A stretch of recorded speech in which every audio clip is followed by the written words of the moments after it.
عمرك سمعت عن المسجد الحرام الموجود عندنا في مصر؟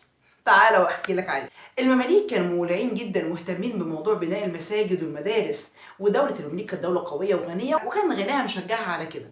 لكن الحالة الاقتصادية السيئة اللي عانت منها دولة المماليك خاصة بعد اكتشاف طريق رأس الرجاء الصالح سنة 1498 خلى الوضع الاقتصادي اتغير خالص، وبالتالي الأمور المادية في البلد برضه اتغيرت واتأثرت جدا بالحكاية دي. بس السلطان قنصوة الغوري كان نفسه جدا ان هو يعمل مسجد كده يعني عملاق كبير ويحمل اسمه، وهو بالفعل المسجد الموجود النهارده في حي الخليفه باسم المسجد الغوري.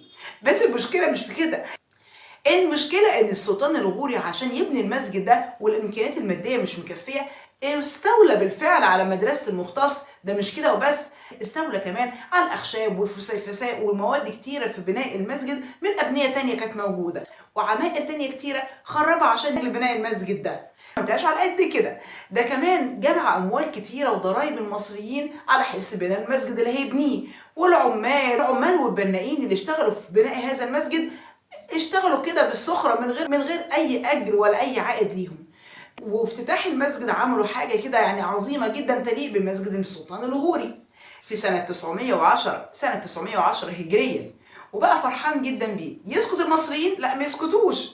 المصريين اطلقوا عليه اسم المسجد الحرام لان الصراحة قلبنا كله حرام. احنا كشعب مصري معروف بخفة دمنا، قلنا لا لا لا، ده كل حاجه كانت في المسجد ده اتعملت بفلوس حرام، المسجد الحرام. وطبعا ده مختلف تماما عن المسجد الحرام اللي في مكه المكرمه.